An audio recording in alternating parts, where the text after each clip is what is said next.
The man came into the masjid of the Nabi sallallahu alaihi wasallam, and he prayed 2 rakat, and he prayed very quickly. And then after praying those 2 rakat, he came and he said, "Assalamu alaikum ya Rasulullah."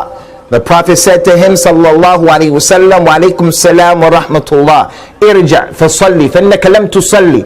Go back and pray, because you didn't pray. The man went back the second time. He prayed very quickly. He came and said, "Assalamu alaikum ya Rasulullah." He said, "Wa alaikum salam wa rahmatullah." Go back and pray. You didn't pray. He went back a third time. He prayed very quickly. He came, "Assalamu alaikum ya Rasulullah." He said, "Wa alaikum salam wa rahmatullah." Go back and pray, because you didn't pray. The man said, "Ya Rasulullah, teach me. I don't know."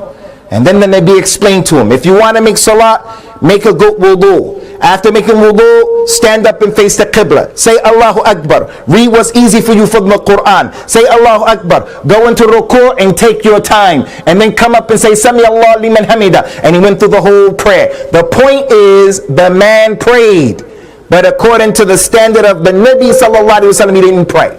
How many people, this is their condition? He fasts, but according to the standard of al-Islam and the Sunnah, he didn't fast. So what we want to take a look at today, Ikhwani, is not just the importance of the Salah, but the way the companions used to look at the prayer. The way that the Salaf of this Ummah, this is a masjid, Ahlul Hadith. When Al-Imam Ahmed was asked, who are Ahlul Hadith? Who are Ahlul Hadith? Al-Imam Ahmed said, Ahlul Hadith, hum alladhina ya'maluna bil hadith. They're the ones who work by the hadith.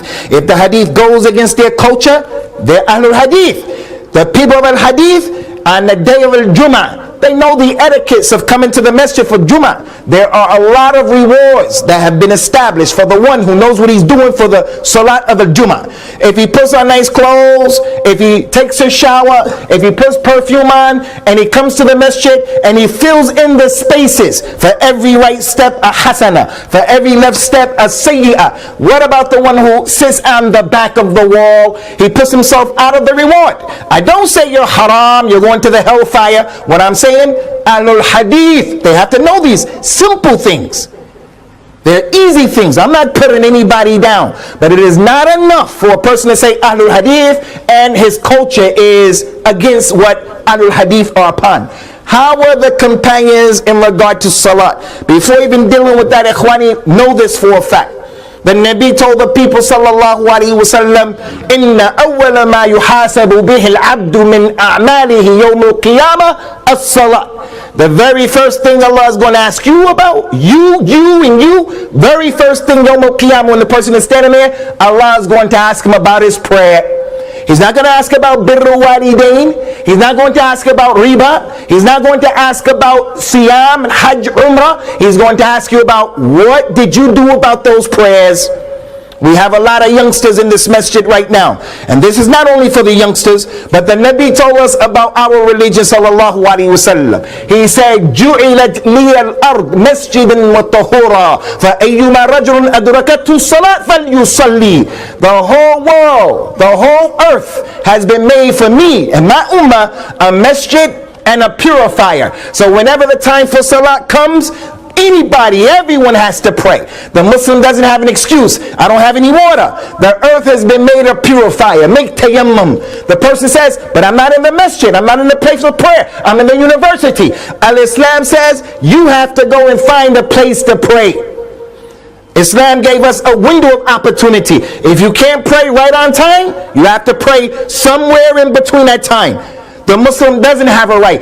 Even the Muslim doctor, his job is to do brain surgery, to do a heart transplant. It's going to take him 8 hours to do the operation. Al-Islam says to that doctor, you are allowed to combine Dhuhr and Asr. You are allowed to combine Maghrib and Isha. The Salat is never taken off of the man. The man can't pray standing up. He has to pray sitting down. The person is paralyzed on his back. He has to pray on his back. Salat won't be taken off of you. Look at the Salat with the companions. There is one of the Tabi'een. They're the people who learn from the companions. His name is Abdullah ibn Shaqiq al-Uqayli. He learned from over 30 of the companions. He said, "Kana ashabun Nabi sallallahu alaihi wasallam la yaruna shay'in min al-a'mal tarkuhu kufra ghayr as-salat." He said those companions of the Nabi, they didn't look at anything that a person abandoned from the deeds as kufr other than the prayer. during the time of the companions, if they knew you were a person who didn't give zakat, they made excuses for you. They said maybe zakat is not wajib. If they knew you were a person you weren't eating, or you were eating and not fasting, they said maybe he's sick, maybe he's a traveler. If you were a person who didn't make hajj, they would make excuses. The lady doesn't wear hijab. The companions used to say, maybe she's a new Muslim, maybe she's from the desert, maybe she's a slave. But if the companion knew this person is not praying, the companion said, he's a kafir. There were no ifs and buts about it. That person is a kafir. And that's because of all of the ahadith of the Nabi sallallahu alayhi wa sallam. Al-ahdu alladhi baynana wa baynahum as-salat. Man tarakaha faqad kafara. The difference between us and those people, Sikhs, Hindus, Jews, Christians, atheists, agnostics, the difference between us and them is salat. Anyone who abandons it, he's a disbeliever. So I ask you people sitting here today, how many people do you know from your relatives, they don't pray? How many people do you know from your neighbors, they don't pray? How many people do you know from your wife's family, they don't pray? If the companions knew those individuals, they said, he's a munafiq, he's a kafir. How did the companions look at the salat? One of the tabi'een, and again the tabi'un, they were the people who were taught by the companions. His name is Ibrahim al-Nakhi'i, one of the tremendous tabi'een, taught by Abdullah bin Mas'ud. Abdullah bin Mas'ud taught Ibrahim al-Nakhi'i. Ibrahim al-Nakhi'i taught al-Imam Hamad ibn Abi Sulaiman, who taught Abu Hanifa. But people, if you would ask them, what's the aqidah of Imam Ibrahim al-Nakhi, who taught the Sheikh of Abu Hanifa? They don't know. How was Al-Imam Ibrahim al-Nakhi? He said, may Allah Ta'ala have mercy upon him. كانوا إذا أتوا الرجل يأخذ عنه العلم نظروا إلى صلاته وهديه وسمته. He said in the past, Ibrahim al-Nakhi from the Tabi'in, if they went to take knowledge from a man, before they took knowledge from the man, they would look at his prayer. Before taking knowledge from the man, they would look at his hadi, his guidance. Does he drink with his right hand? Does he eat with his right hand? Or does he do it with his left hand? They would look at the way the man was, how the man existed amongst the people. He said, and they would look at also his samt, just his general behavior. So they came all the way from Kufa, from Khurasan, from Egypt, wherever they came to the masjid to take knowledge from the scholar of that place. They wouldn't just go to that man and say, hey, I came from Yemen, I want to take knowledge from you. They would remain quiet and they would wait to look at how that man prayed. Did he pray towards a sutra? Did he do raf'ul yadayn? Did he take his time in the salat? Or when he prayed, was he looking around like that?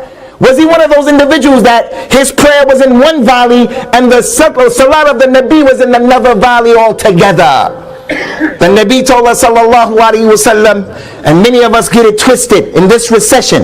The CEOs of the banks, they're stealing, and they're being rewarded for stealing even more, embezzling money. And yet the Nabi told us they're not the biggest thieves.